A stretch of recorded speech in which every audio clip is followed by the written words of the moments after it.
Gusto kong lumaban! Gusto kong ipagtagay ang sarili ko! Challenging ang role na kanyang ginagampanan ngayon sa afternoon prime series na Legally Blind. Nagkita na tayo. Iniinsulto mo ba ako? Can't you see I'm blind? Na syempre, maligamgam. At tuwing Sabado, napapanood naman siya bilang bagong host sa reality show na ang reward sa inyong pagod, Day Off. Kayo po ang napili naming Day Off winner! Abalaman si Janine Gutierrez sa kanyang busy schedule, pinatuloy niya kami sa kanyang tahanan para makakwentuhan. Hello! Pretty girl! Kamusta? Good to see you. I wanna see your place. Oh Pwede my ba? gosh, I'm so excited. Yes, pasok Talaga? po kayo. Una na ako, Let's ha? go. Wow, ang ganda naman ng place. Parang may may beach vibe itong lugar mo, Janine. That was really what I was going for. Kasi mahilig po talaga ako sa beach eh. And ang pinaka-pangarap ko talaga is to one day have a small resort or bed and breakfast. Nice. So, yun talaga yung pinaka-dream ko. Ipinanganak si Janine noong October 2, 1989. Mula siya sa angkan ng mga artista. Ang kanyang ina, walang iba kundi ang 80s star na si Lotot De Leon. Janine has always been parang a serious kid. Ngayon si Janine, she loves to read.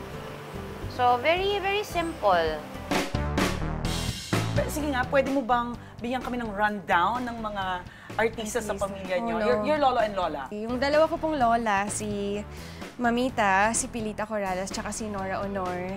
And then yung dalawa ko pong lolo, si Christopher De Leon, tsaka si Eddie Gutierrez. And then, yun, yung mga kapatid nila, mama at papa, si Matet De Leon, Ian De Leon. Medyo madami po. May pressure ba dahil galing ka sa angkan ng mga artista? Dati sinasabi kong wala, pero na-realize ko na super pressure pala. Kasi kahit baguhan ka pa lang, nung nagsisimula ako, mataas yung expectation sa'yo kasi alam nila yung kakayahan ng mga kamag-anak mo na magagaling na artista, magagaling na singers. Papasok pa lang ako kanina sa bahay mo. May mga picture na your mamita on your wall. Yeah. Ganon kayo ka-close talaga? Yeah, super close talaga. Ano yung mga memorable experiences mo? Let's start with your dad. Dami. My parents kasi got married so young.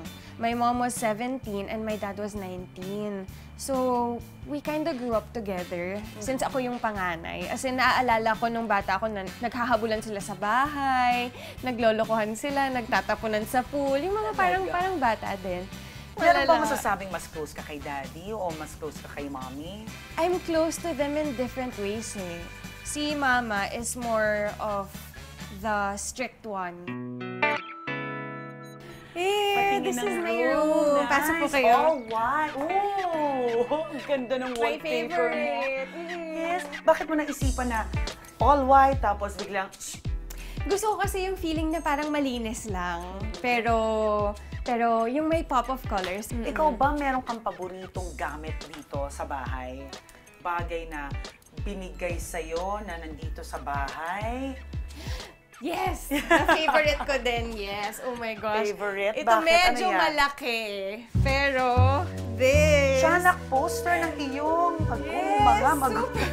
Sino nagbigay yan? My friend, si Raymond, Christmas gift niya sa akin. Naloka ko kasi ang laki ng Christmas gift. Pagbukas ko ito.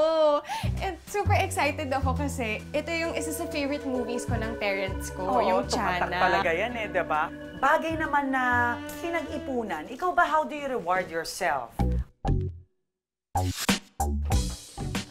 Ito, Ang this is ganda naman. special to sa akin kasi ito Yes. yung una kong nabili na bag na gusto ko, na talagang pangmatagalan. Panganay sa 4 na magkakapatid si Janine.